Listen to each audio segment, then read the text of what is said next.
Now, when it's time to harvest a fish from your aquaponics system, I'll show you how to do that. This is what some people might consider a graphic video because I am going to actually harvest a fish out of my tank here, and I will dispatch it. I will show you the easiest way. Maybe not the easiest for you, but certainly the easiest for the fish.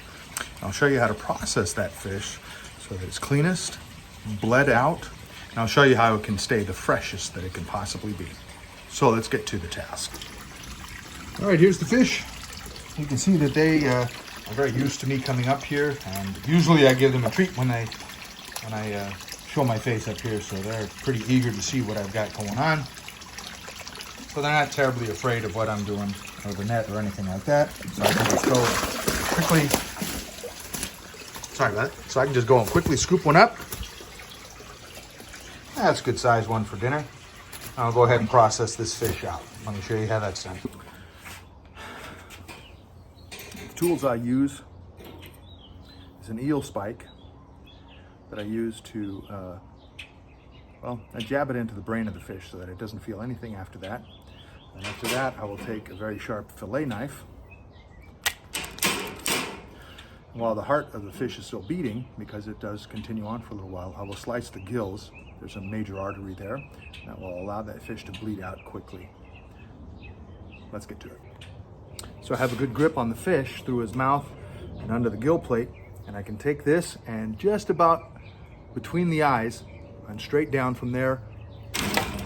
When you get that wiggle like that, you know that you've hit the brain. Just wiggle it around a little bit and you know that that fish is not going to be able to feel the thing anymore. It no longer has brains. From there,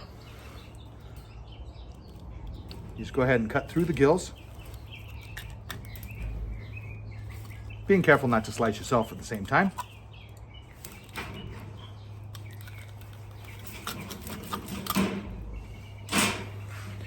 You should immediately get some good bleeding going on. From there, pretty much done. I like to use a scaler like that. This one is called the Magic Fish Scaler, made in the USA. It says, I'll put a link in the description so that if you want to have such a tool as that, you can have it. I'll also put my little fillet knife in there, the one that I'm using here today. It's a Berkeley, so that you can use that. I'll also put my eel spike in there because I find this to be very useful for fish all the way up to the size of tuna. I'm gonna go ahead and get this thing cleaned up. From there, you can decide if you want to cook it whole or if you want to fillet it, but that's a video for a different day. Well, I sure hope you like this little video, new segment. I think I'm gonna call it Hooked on Aquaponics, just to be a little bit silly.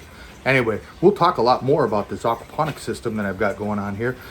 In the meantime, let me know what you like and subscribe, and leave comments if you like, and we'll do more segments like this. Everything that you can harvest out of an aquaponics system, I think is pretty thrilling to have one of these systems, but I'll get more in detail about that later. In the meantime, remember your Cowbees, be humane, be humble, and of course, be erudite.